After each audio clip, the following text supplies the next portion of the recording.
Honorable CC Shri Rajiv Kumar ji, Honorable EC Dr. Anup Chandra Pandey ji, India's pride Shri Sachin Tendulkar ji, Bharat Ratna Awardee, and friends. As all of you know, and depicted through a short movie just now, one of the priorities of Election Commission is higher voter turnout. If you look at last 7 decades since 1951, we have improved our voting percentage from 45% to 67%. That's from 1951 to 2019. In the last general election, that is 2019, 61.5 crore people voted. We had the highest female turnout of 67.18%, and we also had the highest third gender turnout of 14.58% in the last general election. This has been possible because of various measures taken by the Commission, like assured minimum facilities at all polling booths, like clean drinking water, adequate furniture, queuing, toilets, proper lighting, volunteers to help, special facilities for people with disabilities, and the motto under which we have been working, that is making elections inclusive, accessible, and participative. Various other measures include Braille signage on EVMs, Braille epic cards, and also recently we have introduced postal ballots for voters with disabilities and senior citizens.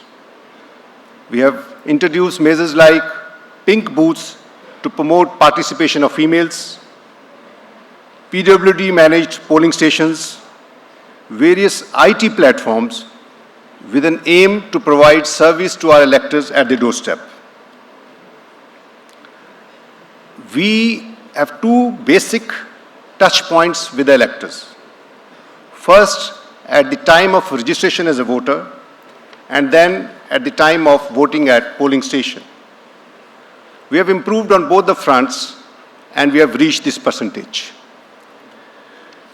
But if we analyze these numbers a bit more in detail, so when we achieved 67% for the nation, we had below average, for example, in the 50s, Bihar having 57% and Uttar Pradesh having 59%. You know, these are the 2 biggest states in terms of population.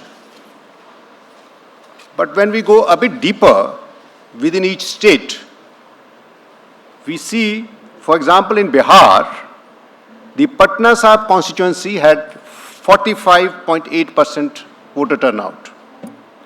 If we look at Maharashtra, although the state had a percentage of 61% turnout, in Thane, Pune, Kalyan, it was about 45 to 49. So that's about the Bombay area or Mumbai area. If we look at Karnataka again, although Karnataka had about 69%, most of the Bangalore had 53 or 54%. If we look at Telangana, the state had 62% turnout, but Hyderabad had 44% turnout. If we look at Uttar Pradesh, the state's turnout was something like 59%, but Kanpur and Allahabad had just 51%. So now this is what we feel in terms of facilities. Of course, there is never-ending improvement possible, but somehow we have reached the plateau in terms of higher percentage achievable by improving the facilities. In spite of the good facilities, we have these low turnouts in specific pockets, which we feel is an urban apathy in terms of low voter turnout. It could be for various reasons. It could be disinterest in local political issues, busy lifestyle, anonymous nature of urban life, perceived inefficacy of the system, that the individual votes won't matter, transient lifestyles which lead to sense of impermanence and reduced investment in local politics, or culturally and demographically diverse population with diverse subgroups which require specific attention, so on and so forth. Now, our belief is that we have reached a point where, in addition to the other measures which we have been doing, we continue with those, but we need to focus more sharply on the behavioral change. So this is a section which need to be nudged. So for that we have India's pride, Sachinji, with us. We all know that we had statistics where people would come to watch cricket match, but there was a different percentage which would watch only Sachinji in action. Sachinji's last outing on the cricket pitch at Wankhede clocked the highest television rating for any test match in those years.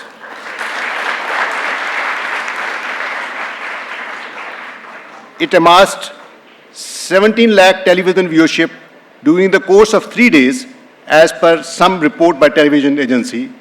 It was at a time when cricket ratings were falling, but Sachin's last innings managed to pull another record by doubling the average ratings. Since then, Sachinji is an inspiring role model for both aspiring athletes and the general populace. He has strong emotional connection with the citizens of India.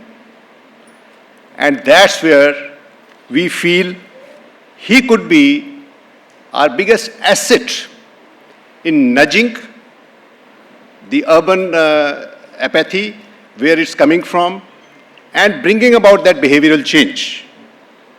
So that's India's pride, Sachin, and India's national pride is democracy, which is possible only when each citizen of India, each voter of India participates. That's the objective and motto with which we are working. And that's bringing these forces, that's how we are here today, to leverage Sachinji's appeal, to bring the people who have not come forth so far or in the habit of not coming regularly, to come and vote for this participatory democracy and make India world's largest democracy it already is, but we also come out with a higher turnout than ever before. With that aim in 2014, we look forward to associating with Sachinji in the coming years. Thank you.